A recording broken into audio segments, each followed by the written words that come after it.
And we're back for part 2, and it's really my goal to not have a part 3, so I'm going to quit going on tangents and get serious.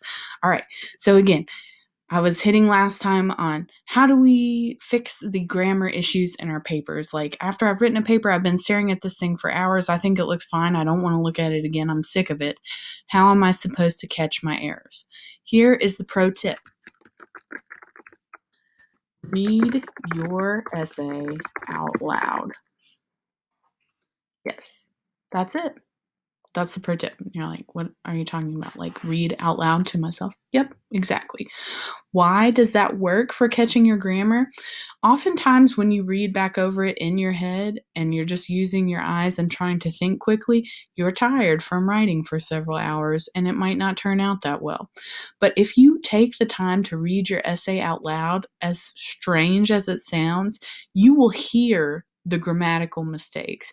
You will hear the passages where the wording sounds awkward and you'll say, oh, that's not right. I need to go back in there and fix that. So seriously, just give that a try. If you know that you're struggling with your grammar, read your essay out loud and you will hear the mistakes that you make. My husband, horrible grammar. Horrible. But he speaks very well. So that's the only way I've been able to get him to edit his stuff, because I told him a long time ago, if you're trying to get with me for me to edit your papers, this is not how this is going down, buddy. Got to do your own work. But I'll help you guys if you want my help. We're cool like that. All right. Formatting. The titles that you mentioned, the things that you're evaluating, looks like you're struggling with APA formatting a little bit. Like, I know in MLA, most titles are in italics. So a lot of you guys, like a lot of you guys aren't familiar with APA, and it's cool. It's your first time. So the best place to find everything, all things style, I like the Purdue OWL. I've seen my mom teach this since probably like 1997, before you were born, I bet. It's a really helpful site. They do APA, MLA. If you have an evil history professor who wants to do Chicago, they have that as well. So you can see, like, in-text citations when you want to cite, which you're going to have to do for essay 2 when you go in and add some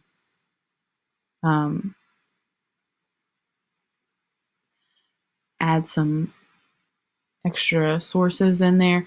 All right, look, if you refer to the title of the source within your paper, capitalize all words that are 4 letters long or greater within the title of the source. Permanence and change. All right, so what I get from this is all of your things should be in italics, unless it's the title of a shorter work, such as journal articles or articles from television episodes. No, all of you guys had longer stuff. So the title of whatever you're evaluating should be in italics. Make sure you fix that formatting. I'm going to include this link for you right there so you know how to get back to that Purdue OWL site, because I love it. It's very good. Okay, also moving on. Not just for this essay, but for any essay in your life, you have got to have a strong thesis, okay? If you don't have a good thesis that drives where your paper is going, that's why you're going to struggle to come up with what you're going to say. So in this paper, your thesis should be something like, I'm trying to pick something that you guys didn't do.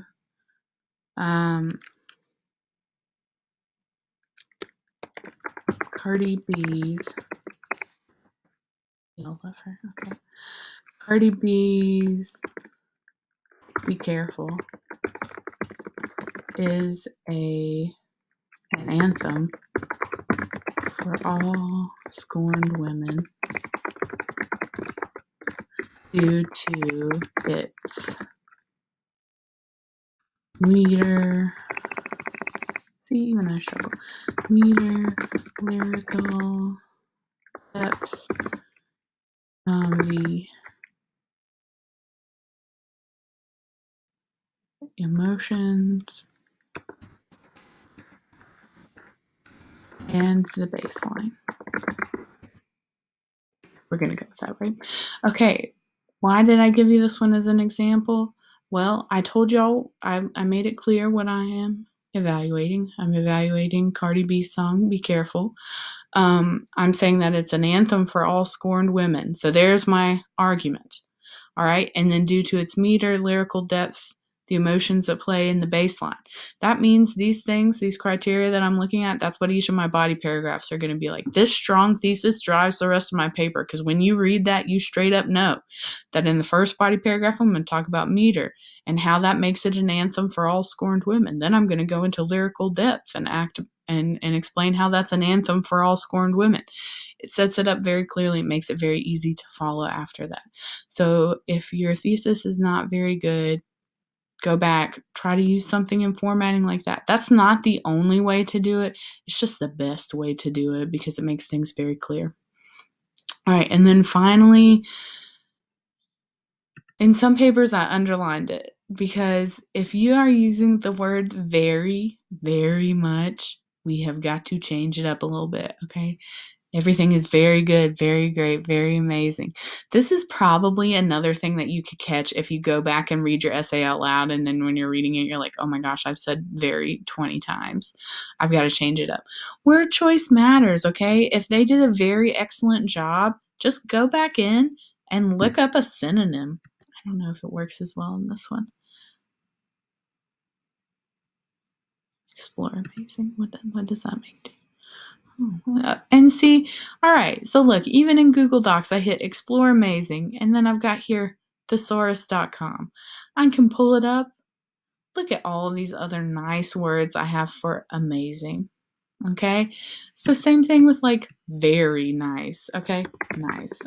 I'm using the word nice a lot, and I want to use something else. Ooh, attractive, becoming, seemly. All right, all of these things. So it's just, this isn't like a make or break. This is what's hurting things in your essay comment. It's more of a be aware of it if you want to sound more academic and be more impressive in your writing. Try to cut down on your use of those. Okay? And then finally, if you're struggling like I am right now, if you are struggling with your body paragraphs, or I said something about like the evidence and analysis is not working for me in this body paragraph, they need to follow this format. You should have a topic sentence that connects to the thesis and identifies the aspect of the item you're evaluating. Like for example, I could say the lyrical depth of Cardi B's Be Careful is unmatched in the hip hop genre, something like that. So there's my topic sentence. Then I give evidence. Here's where some of you guys struggle. You know your things well, and so then you start to summarize.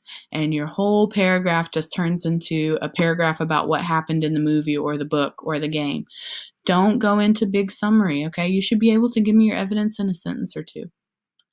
And then the analysis. Here's the most important part. This is what you think. You have to show me why this stuff that you brought up from the movie does what you say it does. And then we'll work on this more, but at the end of each body paragraph, you should have a nice transition to wrap it up and move on to the next one.